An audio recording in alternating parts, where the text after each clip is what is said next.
너무 친절해서 너무 기대고 싶더라고요. 빠지겠는 거예요. 서울말이 왜 그렇게 예쁜지. 갑자기 술을 따라 주는데 막 이렇게 컵을 들어주시는 거예요. 근데 거기도 놀랐죠. 북한 여자들은 뭔가 아니요 하면서 꺾이는 척을 이제 되게 잘하거든요.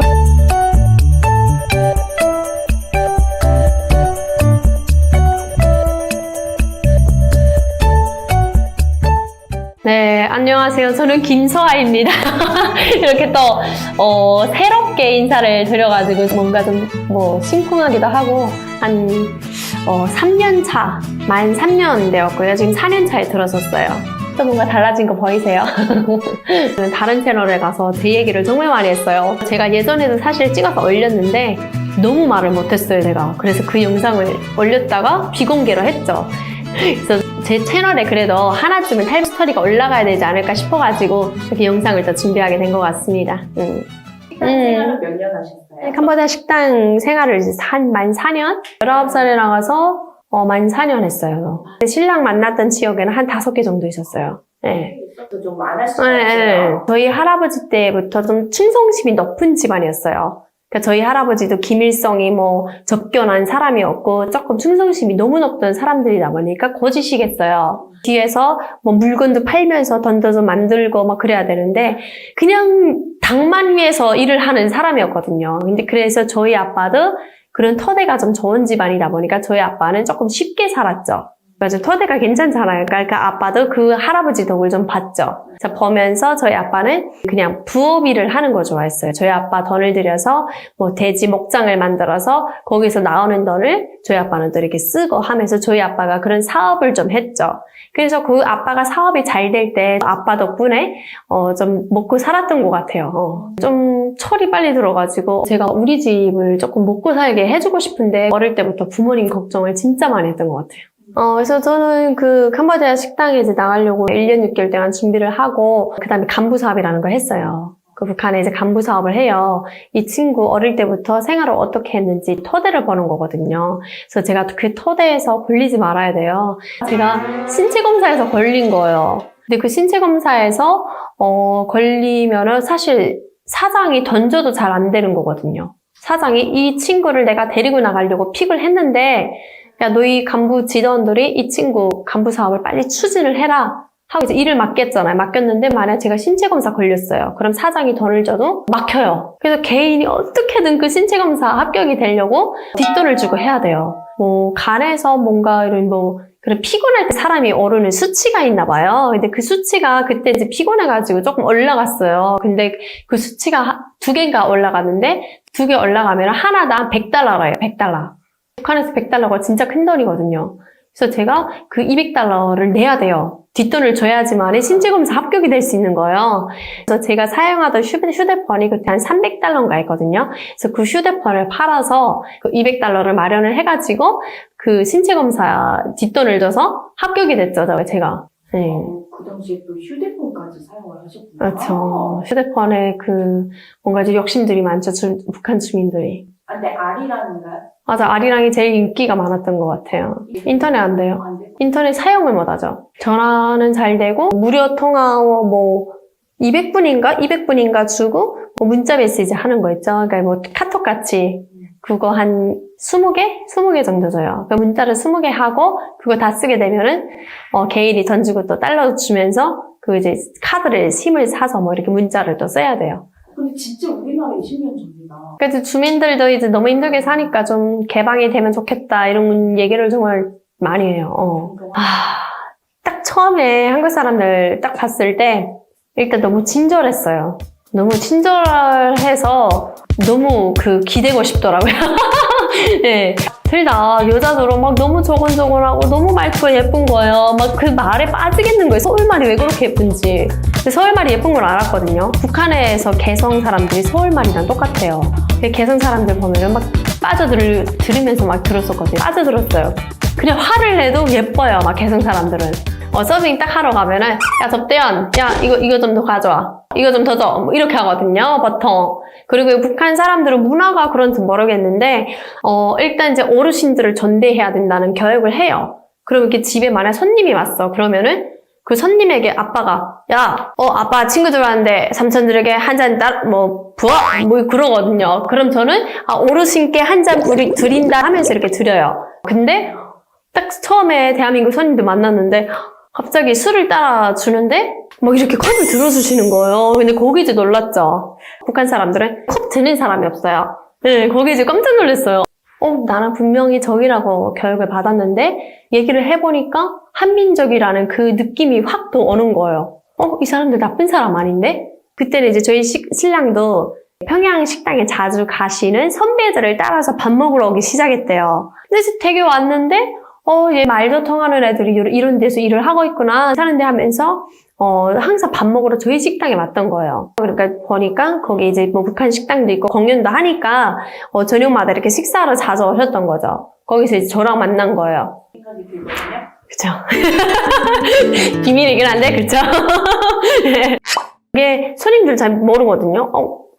왜 종업원을 픽을 해야 돼? 그렇게 생각하시는데 그게 식당 입장에서는 픽하세요. 뭔가 이제 북한의 그게 문화이게 돼요. 밥을 맛있게 먹는데 종업원이 거슬리겠어요. 손님이 저희 접대원 마음에 안 들어요. 접대원 바꿔주세요. 이런 게 되게 많아요. 북한은.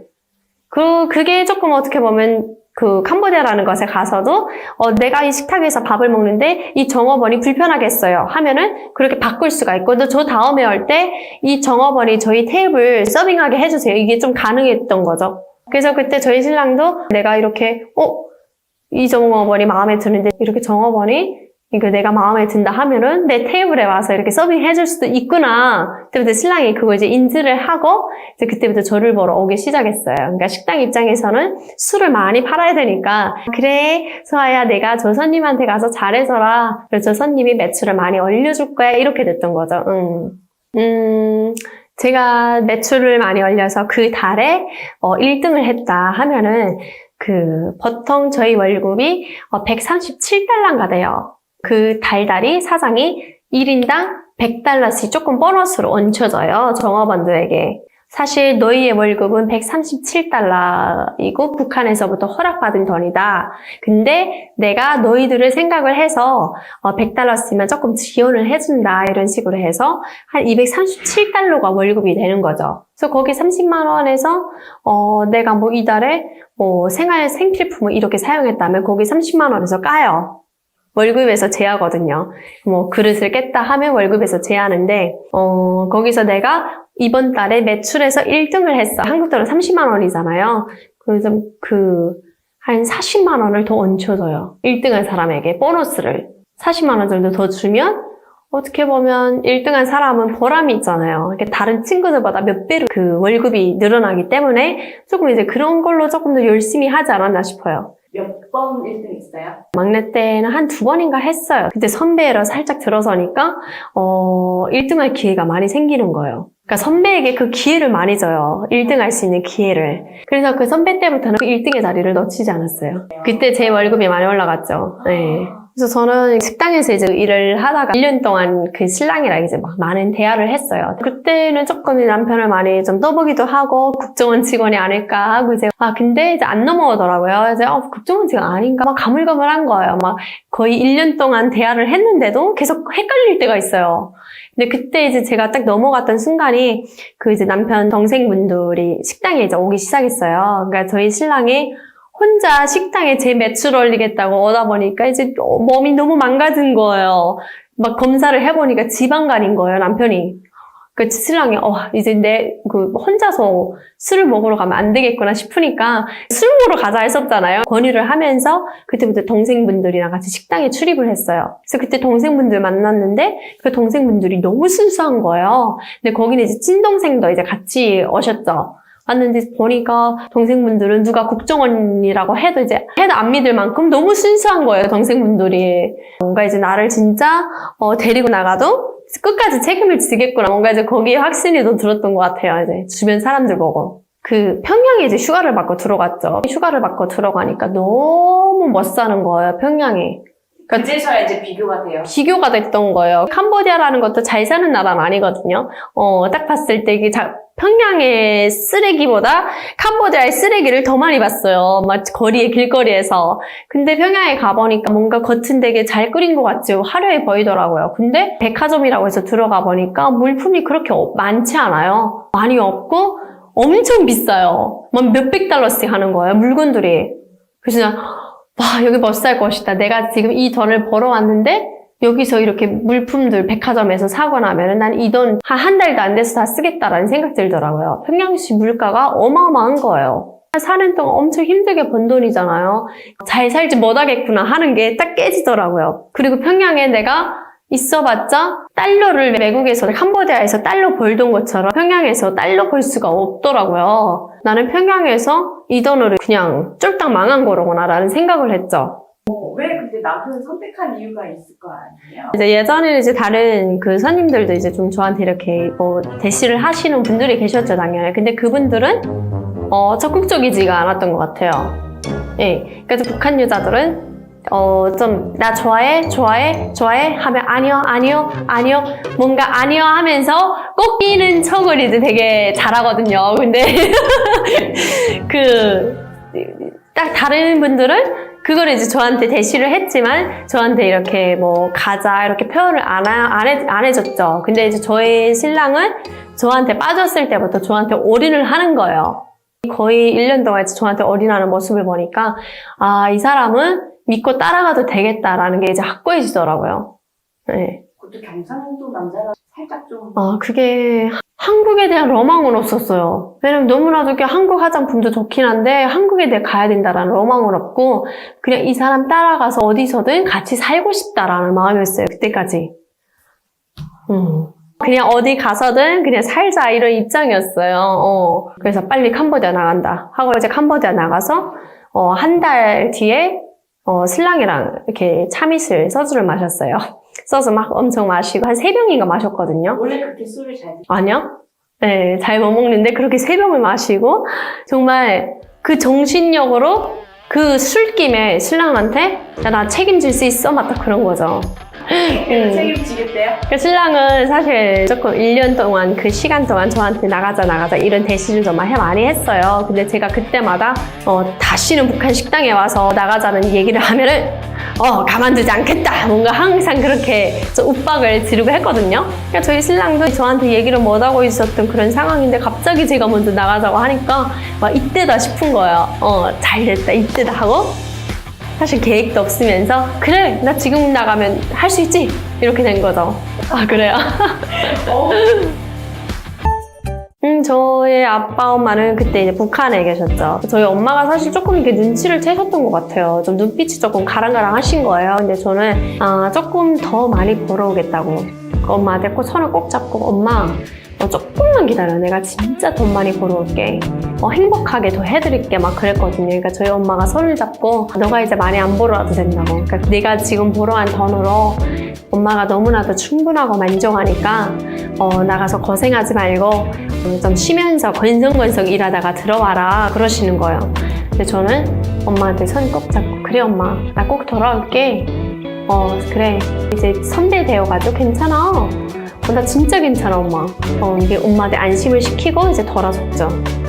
남편에게 꺼냈던 계기도 그 한 달이라는 시간 동안 제가 휴가를 다녔는데 너무 힘든 거예요. 남들 다 휴가를 못 가거든요. 가본 사람이 없어요. 한 7년 근무하는 사람도 가본 적이 없던 사례거든요. 그런 제가 특별한 혜택을 본 거잖아요. 그러니까 사장 입장에서는 누가 남들이 혜택을 못 보는 거를 왕복을 사장 더는 데서 다녀왔기 때문에 너는 식당에서 이제 쏘고지게 일을 해라 하는 눈치를 주는 거예요, 저한테. 그 압박이 엄청 심했어요. 인생 내는 그쵸. 거기다가 식당에서 저를 질투하는 게 주방의 엄마들까지도 저를 질투하는 게 너무 심한 거예요. 거기 느껴지는 거예요. 숨을 못 쉬겠는 거예요. 숨을 못 쉬겠고 거기다가 저를 의심하는 게 보이는 거예요. 저 옆에 봉사원들을 더 많이 붙이고 CCTV 있는 데만 너무 잘 보이는데 저희 오빠를 앉혀놓고 막 너무 감시가 심한 거예요.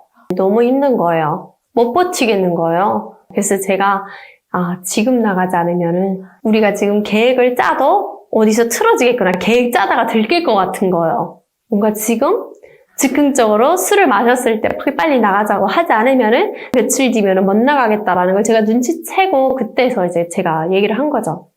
손님하고 술을 마실 수 있어요? 그 안에서? 그 안에서 마실 수 있는 것보다 사실 조금 단골 손님이었잖아요. 그러니까 식당에서 좀 봐주는 손님이었던 거죠. 그러니까 매출도 좀 많이 올리고 하니까 그 손님이 술을 따고 다 마시기가 힘들잖아요. 그러니까 식당 입장에서는 대놓고 마셔라 하진 않는데, 야, 너희가 술을 많이 팔아야 되니까 너희도 그냥 먹는 척 하고 옆에다 버려라. 서비스로 약간. 그러니까 그 술을 빨리 통을 비워야 3병을 따잖아요. 그러니까 식당 입장에서, 야, 너희 먹는 척 하고 빨리 버리고 술병을 따라! 이렇게 교육을 해요. 그러니까 저는 대신, 그럼 뭐, 오빠 제가 뭐 덕무해주면서 뭐, 그래, 소주 그냥 조금씩 뭐 마실게요 하면서 이렇게 먹었던 거죠. 근데 그러던 게 갑자기 막 그 탈북을 해야 된다는 그 생각에 3병을 마신 거예요. 막. 그러니까 좀 그 술김이 있었죠. 신랑이 이제 늦게까지 있었어요. 대화를 하다가 제가 나가자 해가지고 다른 정업원들은 제가 서빙이 끝날 때까지 기다려주고 있었어요. 그러던 찰나에 저희 신랑에게 먼저 가라고 했어요. 집으로 가라고 하니까 근데 저장도 갑자기 저희 그 오빠가 갑자기 빨리 간다고 하니까 이상하게 생각하죠. 조금 더 있어야 될 사람인데 빨리 간다고 하니까 왜 그러지 했는데 저희 오빠한테 이렇게 시켰죠. 제가 일부러 좀 삐진 척하고 나 오늘은 그냥 조금 기분이 별로여가지고 집에 돌아간다 이렇게 조금 쇼를 하라고 했어요. 그래서 저희 그때 오빠가 진짜 쇼를 한 거예요. 그러니까 식당 입장에서는 저 손님 삐졌어? 어떡해? 좀 이런 거죠. 그래서 알았어요 오빠 뭐 조심히 가세요 하고 이제 보냈어요. 저희 오빠를 보내고 자 그래 숙소에 올라가서 지금 다 뭐 그 공연 연습할 그 옷을 갈아입고 나와 이렇게 한 거예요. 그래서 저는 이제 딱 올라가서 그때 이제 탈출 준비를 한 거죠. 그래서 올라가서 저는 막 그때 이런 걸 챙겼어요. 식당에 이제 물건들이 챙길 만한 게 크게 없었죠. 그래서 뭐 그냥 간단한 화장품에 속옷 정도 이렇게 챙겨가지고 나가려고 보니까 전 나갈 길 없잖아요. 근데 3층에 지붕이 항상 오픈되어 있었어요. 보니까 꽤 내려갈 것 같은 거예요. 그래서 저는 뛰어내려야 되겠다 싶어가지고 딱 내려갔는데 너무 높죠. 사실 그 지붕이. 그 지붕 공사를 한 지 얼마 안 되어가지고 지붕이 이렇게 좀 반질반질한 거예요. 그래서 제가 머리를 썼죠. 반질반질하니까 뭔가 쭈르륵 미끄러지면 되지 않을까 싶어가지고 좀 미끄러졌어요. 미끄러져가지고 딱 그 끝에서 매달렸는데 2층에 딱 내려다 보니까 그래도 조금 높긴 한데 떨어질만 하겠더라고요. 그래서 거기서 이제 쾅 떨어졌죠. 쾅 떨어지니까 소리가 좀 셌어요. 그래서 막 심장이 막 쫄았어요. 이거 어떡하지? 나 걸렸구나라는 생각이 있어요. 순간 무서운 거예요. 별의별 상상이 다 되는 거예요. 나 이제 끌려가면 검은 받겠지? 나 수용소 가는 거야? 그 순간에 별의별 진짜 색 머리가 다 돌아버리겠는 거예요. 어떻게 보면 빨리 여기 위에 올라가야 되겠다. 2층에서 1층 내려다 보니까 더 높아요. 거기다 가려고 보니까 딱 앞에 전기선을 엄청 감아놓은 거예요. 탈출하지 못하게. 전기선에 막 그 날카로운 것들 있죠. 막 유리조각 같은 거랑 뭐 이런 거, 철조망 같은 거 진짜. 그렇게 그거 딱 철조망 보니까 포기해야 되겠다 싶더라고요. 야, 나 이거 잡혀가지 않을까? 진짜 잡힐 것 같은 거예요. 그 철조망 보니까. 전기 오면 어떡해요. 저는 미끄러져서 내려왔잖아요. 올라갈 방법이 없는 거예요. 그때 순간 야, 이 양 내려왔으니까 잡히면 안 돼. 그 생각 확 들더라고요. 어떻게 내려왔으니까 이제. 네, 잡히면 안 돼. 그때까지도 나 지금 정신 나갔구나 생각했어요. 세뇌가 아직도 있는 거예요. 나 지금 정신 나갔구나 그 상황에서. 나 지금 어디 온 거야? 2층에 지금 떨어진 거야? 나 이러면 안 되는데? 한 거예요. 또 그 순간에도 이러면 안 되는데? 하다가 아니야, 나 내려왔지. 이제는 잡혔다. 이제 올라가면은 나는 끌려가서 엄청 쳐맞아야 된다라는 생각 딱 드는 거예요. 그래서 무슨 하나님이요, 뭐요, 다 진짜 부르짖으면서 나 한 번만 좀 살려달라, 막 이렇게 한 거예요. 하나님은 그때 알았어요? 하나님은 몰라가지고 그냥 하늘에다 내가 하늘님이라고 했어요. 하늘님 저 좀 살려주세요. 막 이러고 별의별 무슨 부처님, 부처님도 부르고 막 했어요. 막. 그러고 기회성 원순이 안 불렀어. 그 상황에 못 부르겠더라고요. 저를 이제 잡아가는 그 생각에 원수님은 안 부르고 하늘님만 좀 부르다가 살아서 내려가기만 된다. 내려가기만 하자 싶어가지고 철조망 있는 거를 넘어야 돼요. 그래서 넘어서 갔는데 갑자기 전기가 안 오는 거예요. 전기가 들어왔는데 제가 안 통했나 봐. 그 다음에 뛰어내릴 수가 없는 거예요. 단독주택처럼 생겼는데 2층에서 1층에 그 높이가 거의 한 2m 정도 돼요. 2m 50? 2m 50 정도 되는 그 길이었거든요. 아찔한 거예요. 이거는 진짜 다리 부러질 감이라고나 했어요. 되게 고가 높았어요. 거기 평양식당 여기 고가. 그래서 이거는 다리 부러질 각이다 싶어가지고 딱 그 옆에 보니까 그 옆에 공사를 하는 회사가 하나 있었어요. 옆에 딱 보니까 무슨 철조망 같은 거 이렇게 딱 거기 쇠사슬이랑 매달린 만한 게 딱 있어가지고 이제 거기 이제 매달린 거죠. 매달려서 이제 내려갈지 못하고 거기 이제 매달려 있었어요. 그래서 막 그때 신랑이 막 그 남편이 지금 막 달려가지고 저를 막 안아가지고 무섭잖아요. 저 지도 무서우니까 저를 안고 막 다다다다다 뛰어가는 거예요. 막 진짜 막 으아 그러면서 저 그니까 술김에 막 그게 생각이 나요. 그래서 막 뛰어를 가더니 버리는지 무서웠던 거예요. 네, 그때 저희는 진짜 너무 티나게 그렇게 나와가지고 나중에 CCTV를 본 사람이 있어요. CCTV가 이렇게 마당을 비추는 CCTV가 있었어요. 식당 손님들도 그 CCTV를 좀 본 사람이 있더라고요. 근데 그 사람들이 이제 나중에 제가 이렇게 유튜브 하고 하니까 연락이 와서 그 얘기를 해주는 거예요. 근데 진짜 북한 식당에서 저희 신랑의 정보, 가족상 그걸 다 가지고 있더래요. 북한 식당에서 신랑이 막 뛰어가는 그 장면까지 너무 신통하게 담겨 있어가지고 빼도 박도 안 되게 이렇게 담겨 있었던 거예요, 진짜. 그거 가지고 엄청 이렇게 논란이 되었었대요. 뭐 식당의 입장에서는 어떻게 보면 미친놈이랑 나간 걸로 이렇게 얘기를 해야 되니까 단골 손님들에게 어떤 미친놈이랑 나갔다 뭐 썩어 빠질 놈이랑 나갔다 막 이렇게 뭐 엄청 그렇게 이슈화 됐었더라고요. 네, 그 당시에 신랑들 갑자기 준비를 안 했는데 뭔가 거기 딱 차를 타자마자 태국 가야 돼 그러는 거예요, 저희 신랑이. 그러니까 저희 신랑 다 태국으로 가는 거 알고 있었던 거예요. 그러니까 나 태국 국경 넘어야 돼 했는데 제가 거기서 술김에 누워있다가 아니야 벌떡 일어나가지고 아니야 태국 국경 가게 되면은 지금 북한이 다 지금 서 있다고 지금 다른 데로 가야 돼. 그러니까 저희 신랑이 갑자기 생각난 게 그럼 라오스가 이렇게 된 거죠. 길 알아요?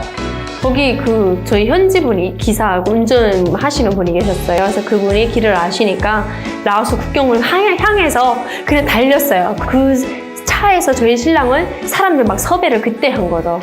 도와줄 사람들 섭외를 주변에게 막 부탁을 해서 주변 지인들에게 부탁해서 막 거기 넘어갈 그 방법을 찾았던 거죠. 그 차에서 가는 길에 정말 몇 시간 동안 갔어요. 라오스 가는 길에 눈을 떠보니까 아침이 되었어요. 라오스 미리국을 한 거죠. 눈을 떠보니까 저는 이제 술김에 잤을 거 아니에요, 차에서. 태평하게. 네, 태평하게 자다가 아침에 눈을 떴는데 네, 태평하게 자다가 아침에 눈을 떴는데 그 다음부터 무서운 거예요. 차들이 옆으로 지나가도 저희 잡는 것 같은 거예요. 나한테 좀 무서움, 공포, 별의별 다 몰아오는 거예요.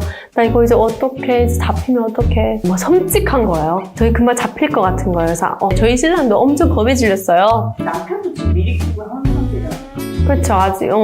저랑 같이 라오스 미리국을 했죠, 불법으로. 대사관에서 도움이 뭐 그때 당시 캄보디아 대사관에 사실 이제 급하게 연락을 했죠. 근데 그게 사실 이렇게 대놓고 이렇게 받을 수는 없는 상황인 것 같아요.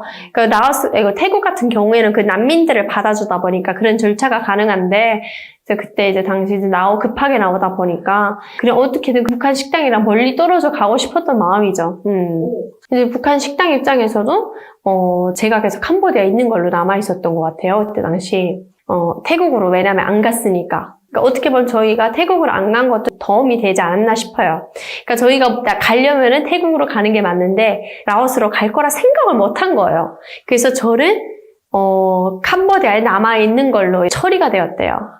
지금은 제가 이렇게 방송에 나가니까 보고 있겠죠. 살았어요, 좀? 그러면? 라오스에서 살았어요. 3개월 정도. 이제 제가 임신이 된 거예요. 3개월, 라오스에 임신이 되면서 그때 좀 빨리 이제 한국으로 와야 된다라는 생각을 신랑이 하더라고요.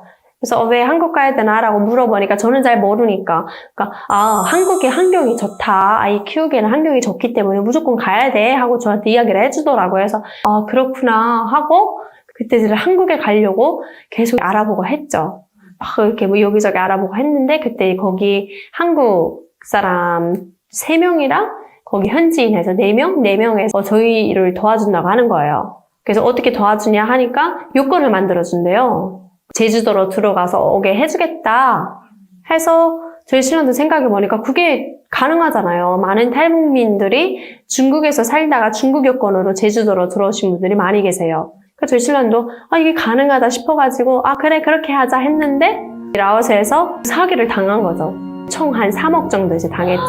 그 사람들은 아직까지도 본인들이 의도하고 사기를 친 건 아니다라고 이야기를 하는데 그게 사기인 거죠. 여권을 만들어준다 하고 본인들이 그 돈으로 여권 만드는데 돈이 비용이 들어간 게 아니라 본인들 경제적 어려움에 뭐 가족 있는 사람은 가족들에게 먹여 살리고 그런 본인들 경제력에 쓴 거예요. 어떤 사람은 술집에 가서 술 먹는데 비용으로 쓰고 유흥업소 가고 3명은 한국 사람이었어요. 그래서 그렇게 사기를 당하다가 제가 임신이 되고 나서야 저희 신랑도 내가 여기서 바보짓을 하면 안 되겠구나라는 생각을 했나 봐요. 그때야. 그래서 저랑 이제 엄청 싸웠어요. 그때도. 사기가 아니냐, 사기 맞은 거 아니냐라고 하니까 저희 신랑은 지금까지 기다렸던 게 있으니까 돈을 많이 줬잖아요. 그러니까 조금 기대를 하고 기다리고 싶었었나 봐요, 아마. 저를 조금 더 안전하게 여권으로 보내고 싶은 마음에 좀 더 있고 싶었던 것 같아요. 근데 딱 애가 생기니까 안 되겠구나. 이 사람들을 믿고 여기서 기다릴 수 없구나 생각하고 그럼 이제 빨리 태국이라도 가자 이렇게 된 거죠. 그래서 이제 태국으로 갔어요? 네, 태국으로 가려고 준비를 하고 이제 저녁에 내 다음 날이면 가야 돼요. 섭외하고 가야 되는데 갑자기 가야 되는 그 전날에 그 한국 사람 중에 한 사람이 현지인들을 데리고 와서 그 총을 꺼내가지고 저희한테 협박하는 거예요. $10,000를 더 주지 않으면 지금 당장 너희들을 신고하겠다 이렇게 협박을 하는 거예요. 진짜 총을 들고? 총 가지고 그 현지 경찰들인가 누구 이렇게 데리고 온 거예요. 그 사기친 사람 중에 한 사람이 그렇게 데리고 온 거예요. 어떻게 뭐 섭외를 했겠죠. 현지인들에게 던져서 가서 협박을 해서 돈 나누자 이렇게 했겠죠. 저희 신랑 입장에서 내일 태국에 가야 되는데 이 사람들에게 $10,000 안 주면은 뭔가 우리의 정체가 들킬 것 같은 거죠. 빨리 $10,000 어떻게든 줘서 빨리 이 사람들에게 태국 간다는 말을 하지 말고 빨리 안전하게 내일 넘어가야 되겠다 싶어서 $10,000를 또 준 거예요. 주고 그 다음날에 안전하게 태국으로 넘어갔죠. 태국에서 저희가 그렇게 한 1년 6개월 동안 살았어요. 이렇게 애를 출산을 하면서 물건들 있잖아요. 뭐 그런 육아팀들이 있잖아요. 뭐라고 하죠? 장비빨이라고 해야 될까요? 그런 것들을 이제 구매를 해서 태국에서 딱 사용을 해보는데 너무 좋은 거예요. 옷 내복이나 이런 재질이 너무 좋은 거예요. 그 현지에서 파는 내복이랑 대비가 안 되는 거예요. 근데 그거를 계속 택배를 받아서 사용을 하게 되면은 정말 비용도 어마어마하잖아요. 누가 보내줬어요, 그거?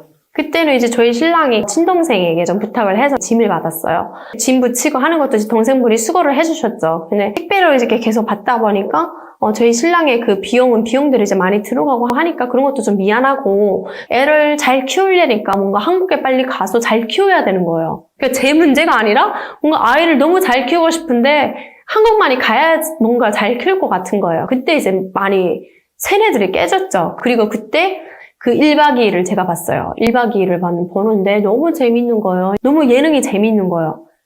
저기 대한민국 뭔가 무서운 사람들만 있는 줄 알았는데 대한민국도 사람 사는 것인데 뭐 라면도 막 이렇게 막 끓여 먹고 뭐 김치도 부대찌개도 먹고 뭐 찌개도 먹고 막 그러는구나. 이 생각이 엄청 나는 거예요. 그래서 가야 되겠다. 거기서도 이제 또 한국 사람들을 또 만났어요. 저희 신랑이 이렇게 접촉을 했는데 저희 신랑이 그때 이 태국 사람들에게 라오스에서 사기당한 이야기를 하면 안 됐었거든요. 왜? 태국 사람들이 저희 오빠가 돈이 많은 사람인 줄 알았던 거죠. 그러니까 이 사람들은 이 사람 돈 많구나.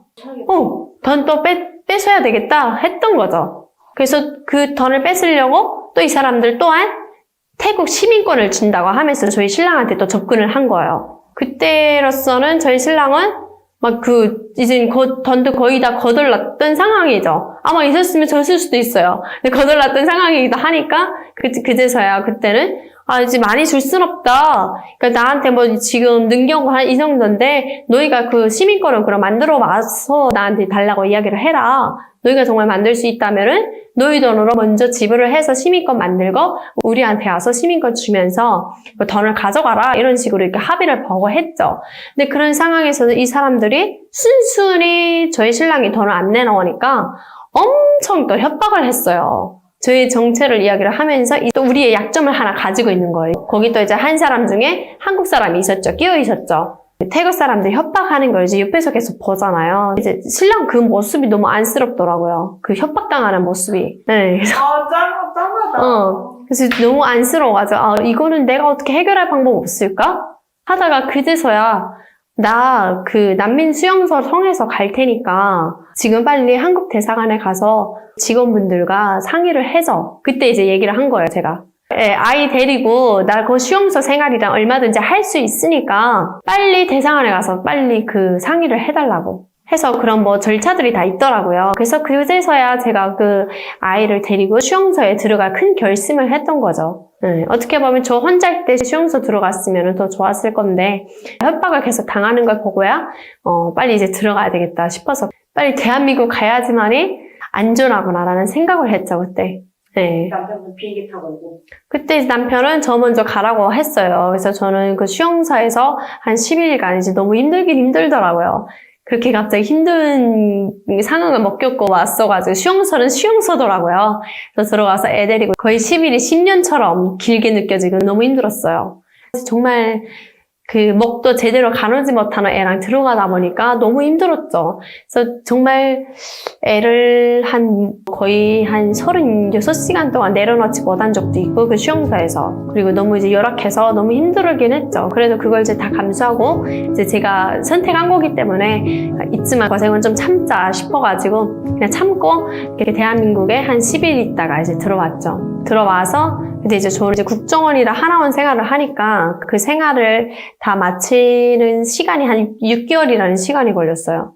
그때 뭐 코로나가 엄청 터졌을 때예요. 네. 그래서 저는 하나원이랑 다 마치고 나왔는데 저희 신랑은 코로나 때문에 못 들어왔어요. 제가 한국 정착을 혼자 한 게 한 1년 정도가 됐죠. 지금도 대한민국에서 1년, 2년이 다른 것 같아요. 1년 때는 막 김정은이라 말을 못 했거든요. 근데 2년 차가 또 다르고. 2년차 때 김정은이라 말하고 3년차 때는 좀 욕도 하고 그러는 것 같아요. 그렇게 세뇌가 빠지는 것 같아요. 제일 컸던 배신감은 뭐예요? 뭔가 내가 착각을 했었구나. 사람 사는 곳이라고 인간이 사는 곳인데 인간을 그렇게 대할까라고 생각을 했는데 내가 착각했구나. 역시 북한스럽다라는 생각을 했죠. 거기서 배신감이 조금 들었고, 그리고 막 김일성, 김정일에 대한 그런 세뇌들이 하나씩 깨지기 시작하니까 뭔가 와, 어떻게 사람들을 그렇게 세뇌를 시켰을까? 노래를 해도 뭐 어머니 당이요 막 그렇게 하는데 그 북한 노래를 들어보면 음역대가 사람의 뭔가 심장을 막 울리는 그런 음역대라고 해야 될까요? 그런 음정들이 되게 많아요. 저는 그걸 보면서 이게 바로 세뇌라고. 그러니까 노래를 해도 그 주민들의 그 뭔가 심장을 울리는 그런 노래들만 만들잖아요. 막 어머니 당이요, 뭐 사람들의 감정 막 폭발하게 만드는 그런 노래들만 만들고 이렇게 세뇌를 시키니까 정말 화가 나기도 하고, 그리고 막 그 2024년 이번에도 그 신년 막 행사들 하는 그런 영상들을 제가 봤어요. 보니까 엄청 많은 주민들이 동원이 된 거예요. 그거 보면은 와, 저 주민들 무슨 죄야. 저 제대로 먹지도 못하면서 저렇게 저 행사를 준비하려고 진짜 평양시 주민들이 다 떨쳐나서서 몇 개월을 고생을 했겠다라는 게 그게 딱 눈에 보이니까 거의 한 1년 동안 준비를 하는 거예요, 그거는. 적어서 뭐 6개월? 그러니까 그거 보면 안쓰럽죠. 제대로 먹지도 못하는데. 네, 안쓰러움도 있고 분노도 있고 화도 나고 막 그래요. 뭘 가져야 어떻게 이제 탈북을 하면 좋을지. 남자들이요? 아니, 일단 저 연기가 있으면 되지 않을까 싶어요. 저는 조금 대한민국 사람들의 뭔가 사랑법에 대해서도 놀래게 됐어요. 이게 대한민국 여자들이 대시하는 경우도 많더라고요. 근데 저는 북한에서 여자들이 대시하는 걸 좀 많이 못 봤어요. 다 무조건 남자가 대시를 해야 되고 남자가 날 좋아하는 거 뭔가 이런 게 좀 많이 봤죠. 뭔가 이제 여자는 아니요 뭔가 이래야 되는 걸 알고 있었는데 조금 반대인 경우가 되게 많은 거예요. 여자들이 내가 먼저 좋아해야 되는 남자여야 된다 이런 것도 있고, 그런 거 이제 많이 놀래가지고 그러다 보니까 그게 이제 어떻게 보면 대한민국 분들은 그게 몸에 배어있기도 해요. 지금 다 이거 젊은 세대들 보면 그러잖아요. 그래서 사실 보면 용기 있는 사람이 북한 여자는 얻지 않을까 그렇게 생각해요. 좋은 여자를 만나지 않을까 용기 있는 사람이